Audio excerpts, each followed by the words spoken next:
पीले दांत वाली बहू। रंजना कभी ब्रश नहीं करती थी। उसे कितनी बार उसके माँ बाप ने डांटा, लेकिन उसका कोई असर उस पर होता ही नहीं था, जिस कारण से उसके दांत पीले पीले हो जाते हैं। शादी के बाद अरे बहू, वैसे तो तुझ में कोई कमी नहीं है, पर तेरे दांत इतने पीले कैसे हैं बेटा? कैसे मतलब? कोई सर्जरी थोड़ी ना कराइए। वो तो क्या नाम, मैं ब्रश नहीं करती थी तो पीले हो गए। अब क्या करूं? आप कहें तो लाल करवा लूं या फिर काले? यार ये क्या है, क्यों माँ से लड़ रही हो? लड़ रही हूँ? अरे मैं लड़ रही हूँ या ये बोल रही है कि दांत पीले हैं, पीले। अरे तपस्या थोड़ी ना की है इन्हें पीले करने के लिए। बकायदा ब्रश नहीं किया है 20 साल तक, तब जाकर। छी, कैसी बात कर रही हो? ये उस वक्त तो पीले नहीं थे जब हम लोग तुम्हें देखने आए थे।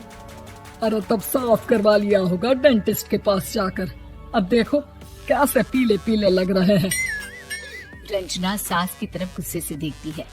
फिर शुरू हो गई पीले पीले पीले। अरे पीले तो तब भी थे जब मेरे हाथ का रसगुल्ला उड़ा उड़ा कर खा रही थी और बोल रही थी, लड़की नहीं गुणों का खजाना दे रहे भाई साहब आप। खैर, अब वो लोग करते भी तो क्या करते, पीले दांत वाली बहू पल्ले पड़ी थी तो झेलना तो था ही।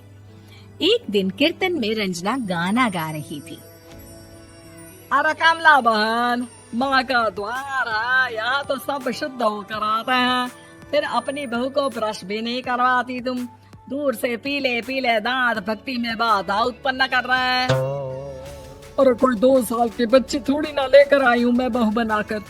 अच्छी खासी लड़की है, अरे कैसे करवाऊं ब्रश? ये तो उसे खुद करना चाहिए ना।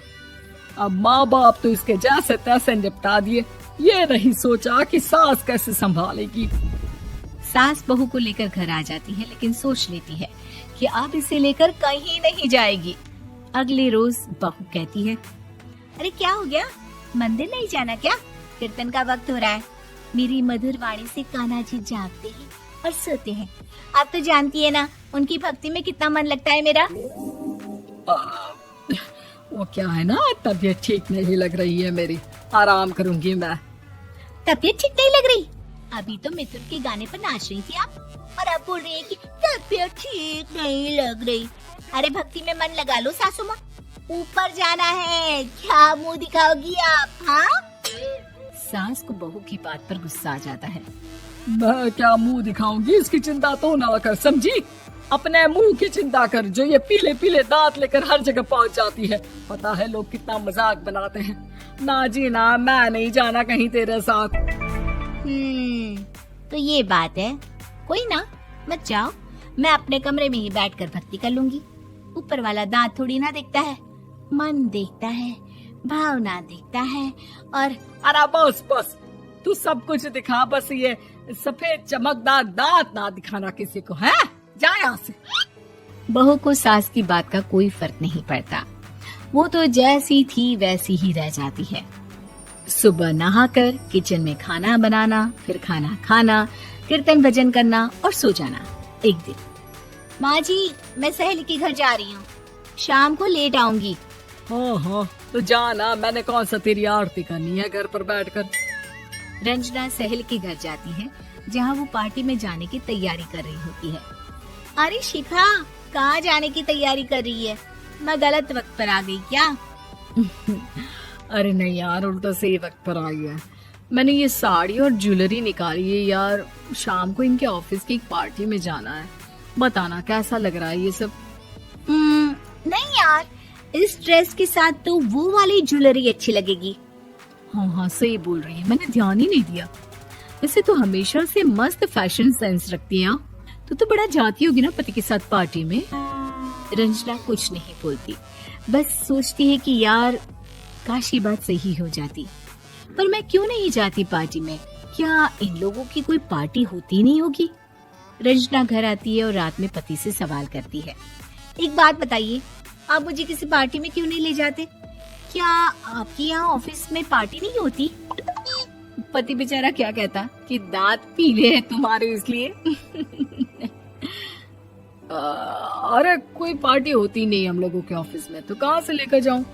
और मार्केट, मॉल, कहीं वीकेंड घूमना, कहीं तो। अरे यार, सारे हफ्ते में एक छुट्टी मिलती है, तो सोचता हूँ कि आराम ही कर लूं। क्यों?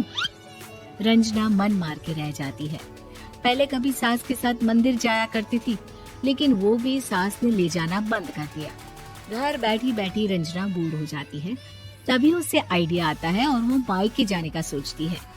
सासू माँ, 2 दिनों के लिए मम्मी के घर जा रही हूँ। अच्छा अच्छा, ठीक है, आराम से जा।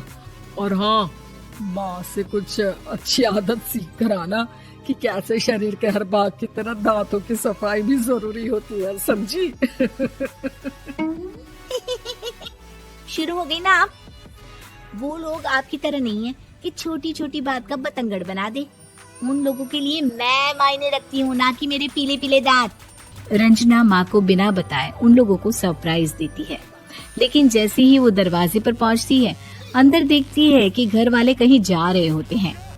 अब माँ, काश रंजना दीदी के दांतों वाली प्रॉब्लम नहीं होती, तो वो भी हम लोगों के साथ चलती ना बुआ जी की बेटी की शादी में।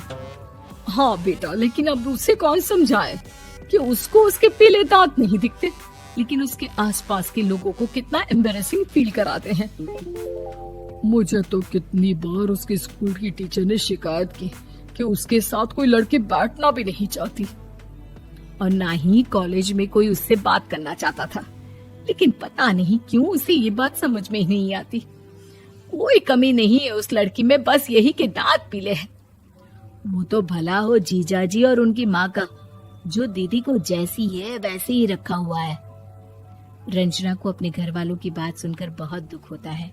वो सोचती है कि वो क्या करे, लेकिन फिर वो सीधा डेंटिस्ट के पास जाती है, अपने दांत चमकाती है और कसम खाती है कि वो रोज ब्रश करेगी। अरे क्या हो गया? तुम तो 2 दिनों के लिए गई थी ना, पर कोई ना, अच्छा है, चलो आ गई तो। रंजना सास के सामने आकर खड़ी हो जाती है और पूरी स्माइल करती है, उसके चमकदार दांतों को दिखाती हुई। हैं? चले मंदिर। माँ, मुझे माफ कर दीजिए, मैंने आप लोगों को बहुत एम्बैरेसिंग फील करवाया। मैं आज से रोज ब्रश करूंगी।